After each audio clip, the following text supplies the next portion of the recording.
అందరికీ హాయ్. ఈరోజు వీడియోలో మీకు చూపించబోయేది సమ్మర్ స్పెషల్ కీరా దోసకాయతో కర్రీ తయారు చేసుకోవడము.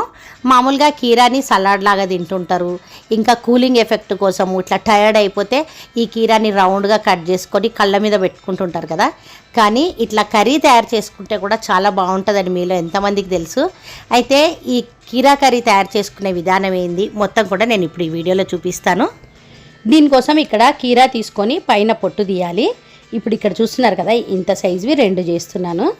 ఇట్లా కీరా పొట్టు తీసిన తర్వాత మనకి నచ్చినంత సైజులో కట్ చేసి పెట్టుకోవాలి. ఇంకా దీనికి ఆనియన్స్ కావాలి, ఇంకా 2 పచ్చిమిరపకాయలు, మరీ ఎక్కువ వద్దు, కొంచెం కారం పొడి వేసుకుంటాము, అందుకోసం ఒక 2 పచ్చిమిరపకాయలను కూడా కట్ చేసి పెట్టుకోవాలి.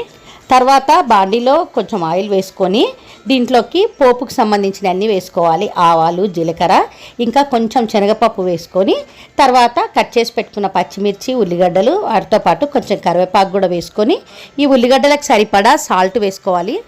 ఇప్పుడు ఈ ఉల్లిగడ్డలు కూడా కొంచెం ఫ్రై అయిన తర్వాత కొంచెం అల్లం వెల్లిగడ్డ పేస్ట్ వేసుకొని మంచిగా కలిపేసి ఇంకా తర్వాత కట్ చేసి పెట్టుకున్న కీరా కూడా వేసుకోవాలి.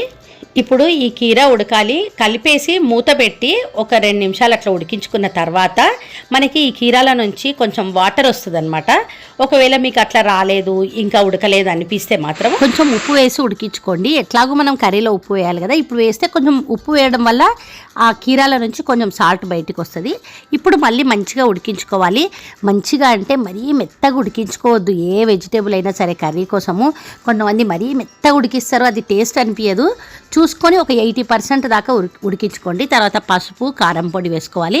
ఆల్రెడీ ఉప్పు వేసుకున్నాం కాబట్టి ఈ కారము, ఈ పసుపు, ఉప్పు ఇవన్నీ కూడా కొంచెం నూనెలో మంచిగా మగ్గేటట్టుగా ఒక 1/2 మినిట్ అట్లా పెట్టి మూత పెట్టి తర్వాత తీసి ఇంకా దీంట్లోకి ఎక్కువగా వాటర్ వేయొద్దు. ఆల్రెడీ వాటర్ వచ్చేస్తే కీరాలో ఒక 1/2 టీ కప్ అని కొంచెం వేసుకోవాలి. వాటర్ వేసుకొని కొంచెం ఉడికిన తర్వాత దీంట్లోకి పల్లి పొడి కానీ, నువ్వుల పొడి కానీ, లేదంటే 2 కలిపిన పొడి ఏదన్నా ఒకటి. మా దగ్గర ఇక్కడ ఆల్రెడీ నువ్వులు, పల్లీలు కలిపి చేసి పెట్టుకున్న పొడి ఉంది. ఆ పొడి ఒక 1 టీ స్పూన్ వేస్తున్నా, అంతకంటే ఎక్కువగా ఏం వేసుకోవద్దు. ఇంకా ఈ పొడి వేసుకున్న తర్వాత జస్ట్ ఆ పొడి అందులో కర్రీలో కలిసిపోతే చాలు. ఇంకా స్టవ్ ఆఫ్ చేయడమే. కీరా కర్రీ రెడీ అయిపోయింది. ఇంకా ఇక్కడ కీరా కర్రీతో పాటు పక్కన పెసర్ల కర్రీ చేస్తున్నా. దీంట్లో నువ్వుల పొడి వేసుకుంటాము. పెసర్లు హెల్దీ, నువ్వులు కూడా చాలా హెల్దీ. నువ్వుల్లో కాల్షియం ఉంటుంది కదా. అయితే మామూలుగా కీరాలో ఏమవుతుందంటే మనం వెయిట్ లాస్ కోసము, ఇంకా సమ్మర్లో బాడీలో వేడి తగ్గడానికి ఇట్లాంటి వాటి కోసం తింటాం కదా. ఈ పెసర్ల కర్రీ అయితే ప్రోటీన్ ఉంటుంది పెసర్లలో. వెజిటేరియన్స్ కంపల్సరీ ప్రోటీన్ ఫుడ్ తినాలి కాబట్టి అక్కడ పెసర్ల కర్రీ కూడా చేస్తున్నా. ఇట్లాంటి వీడియోస్ అన్నీ కూడా చూడాలనుకుంటే మన ఛానల్ని ఫాలో అవ్వండి. Thank you.